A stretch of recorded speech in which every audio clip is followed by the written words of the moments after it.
there's more to talk about, obviously. Let's dive into some sleepers. Who were your sleepers of week 3 and really all of OTAs, if you have any, as we leave the South Side, prepare to head back to the South Side for mandatory minicamp? Yeah, I think the first one that I'm going to lead with is one that I don't know if he's very much of a sleeper. I mean, I didn't notice him for the first couple weeks of OTAs very much, but Nick Herbig looked awesome this week. Yeah. Like I think it's, if this guy was on any other team, I think he'd be a star. If he wasn't sitting behind Alex Highsmith and TJ Watt, I think we'd hear a lot more about him. And I think he's in line for a big year. I think it's going to be a lot more, during the regular season. Like they're going to be able to share the kind of quote unquote starters reps with TJ and Alex Highsmith. Herbig's going to be able to mix in there. It's incredible what he kind of did in space in one drill against, like, it was 3 reps against Jalen Warren. He was doing a backs on backers drill and he smothers him all 3 times. Like Jalen had no prayer of getting past him. Thought it was really impressive what he was able to do in space there. I think his speed really showed. And he looks a little bit bigger too. I think that's just part of natural growth from year 1 to year 2. So I'd say, first of all, Nick Herbig was my biggest one. And then I'm also going to throw out Connor Hayward. Like it might just be a guy who's, Mr. June. What month are we in? Yeah, we're in June. Like He's a Mr. June. He can kind of do everything in OTAs. And by the time the regular season comes around, he's not a huge part. But for right now, Connor Hayward looks like a guy who can play a bunch of different positions. He can be a tight end. He can be kind of an H-back, play in the backfield, or he can play some slot receiver too. Like I think he's got really reliable hands. I think he's a good route runner. I would love to see more of him as like a blocker and see if he can do some of the dirty work too. But I love the kind of Swiss Army knife that they have in Connor Hayward. He's made a bunch of plays, I felt like, during OTAs, and I'm kind of excited to see more of him and see if that can turn into something actually usable during the regular season. I'm glad that you brought up the Herbig versus Jalen Warren thing, because I talked to Jalen Warren about that, and I was with you. Herbig won all 3 of those. I definitely think Herbig won all 3 of those. You asked Jalen Warren, he went 2-1. That's what Jalen said. He's like, sure. I don't know, man. He had me on the first one. I came back on the second one. And I think, honestly, the third one, I would have got around him. I was like, okay, Jalen, whatever you want to say, pal. You were in the drill. I wasn't in the drill, but the last one, Jalen got stopped in his tracks. He wasn't even able to run through the end, like not even in a fake, like, oh, Herbig would have made the tackle, but just didn't go all the way through. Like, yeah, look, sorry, Jalen. I was with you. I sat there. If you are staring an NFL player in the face 6 inches from him, you know what I mean? You don't argue. No, I agree, man. That's what we're going to put on paper, is you saying that you think that you won all 3 of those. And trust me when I say I will quote you directly, because that's how we handle things. I think Nick Herbig, I've been a big Nick Herbig guy from the start this offseason. I think he's going to have a massive impact on the Pittsburgh Steelers defense this year.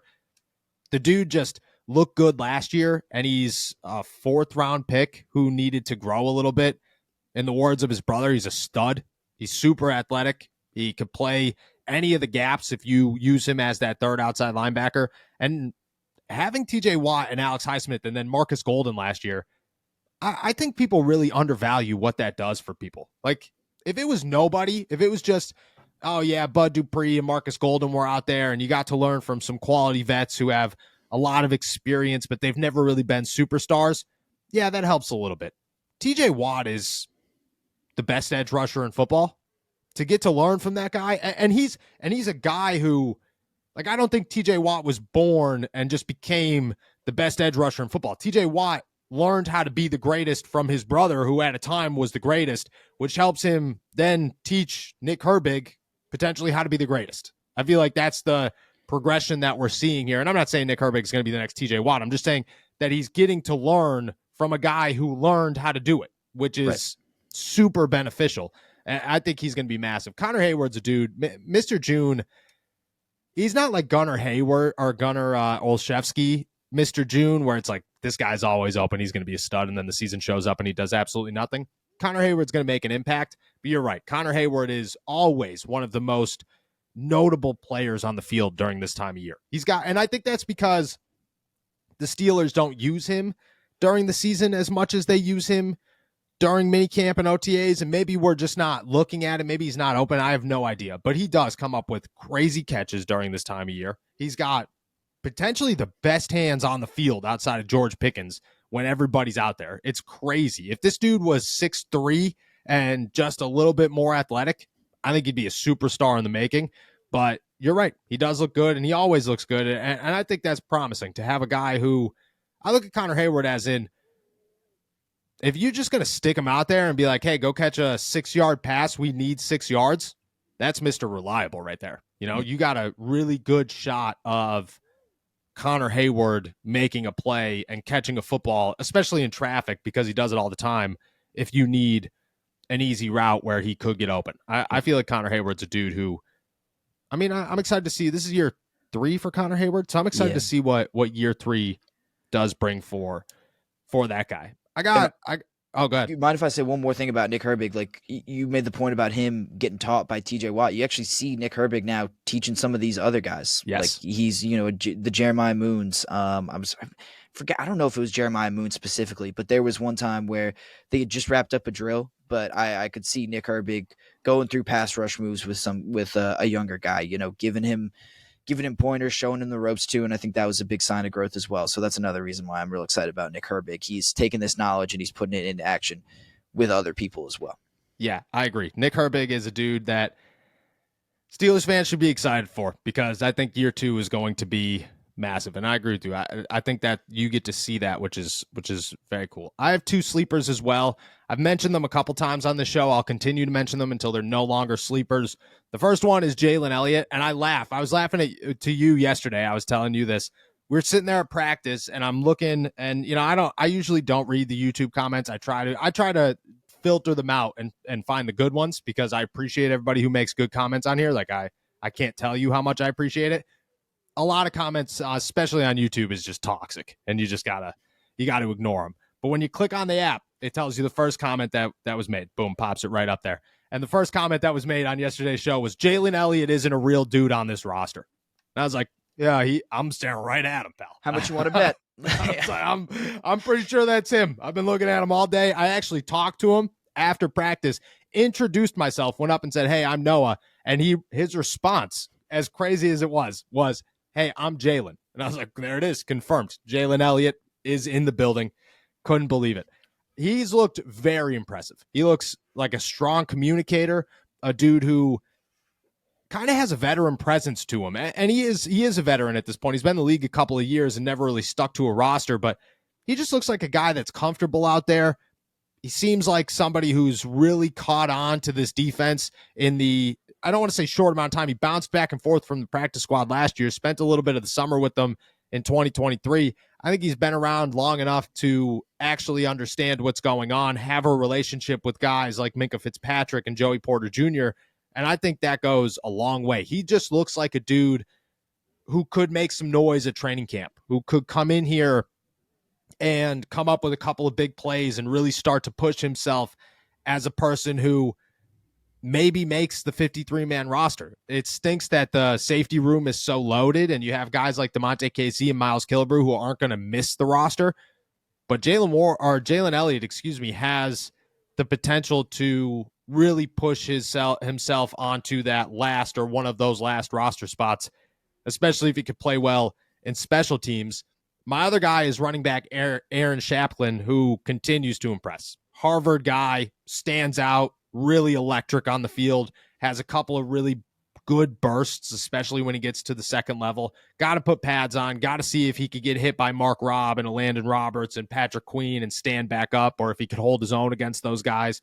But in helmets and shorts, he's got the speed. He looks very, very comfortable in an offense, which I'm sure going to Harvard helps you learn any NFL offense with ease. But he's a dude that stood out for me right from the jump and continues to impress. And I've talked to other people who are at practice who feel the same way. So I'm not alone on thinking that Aaron Shaplin is a dude who might really shine in training camp. And I think he's a name that we start paying attention to.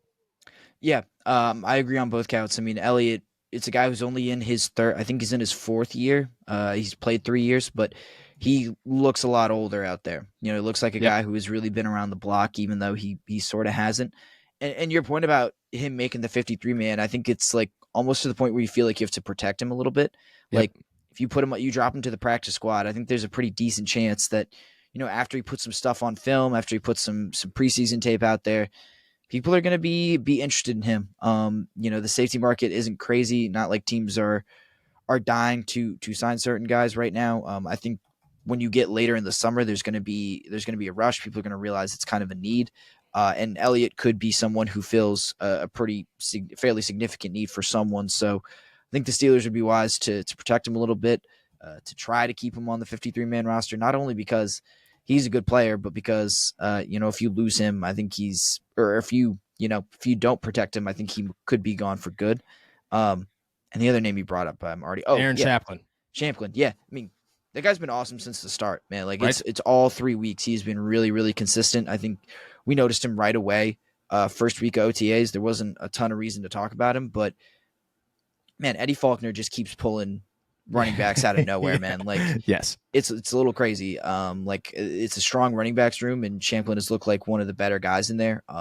He's got some power, like you said, got some speed as well. And I completely agree. I've been really impressed with him. I'm not sure where he fits on the roster, quite honestly. Yeah. Like you said, it's a crowded running backs room, and he'd have to make some kind of impression as a special teamer, which I don't think he has yet. But I wouldn't count him out. And I think of this deep running backs room, he's been one of, if not the most impressive guys out there. Yeah, I think it's early to look at any of these guys. Any of these, I mean, Connor Hayward, Nick Herbig, they're making the roster, but Connor Hayward's going to have to fight. But I think he still makes the roster. Chaplin and Elliott are guys that we won't know how close they are to the 53-man roster until the end of July, until the beginning of August. But we'll probably get a pretty good read early. And I think Chaplin is a guy that you could look at early and see, okay, we knew Jalen Warren was going to make this roster pretty immediately. Maybe we'll see the same thing in him. But again, once those pads come on and those backs versus backers line up in the corner of the end zone, that's when we'll know. Nothing matters until you line up across from a Landon Robertson. There's nothing in front of you. It is just him running full speed at you, trying to kill you. At that moment, you find out if this is real or not real. And we'll find that out come the first week of August, just about. They actually just announced their training camp schedule now. So I would imagine the first week of August is when we get things kicking.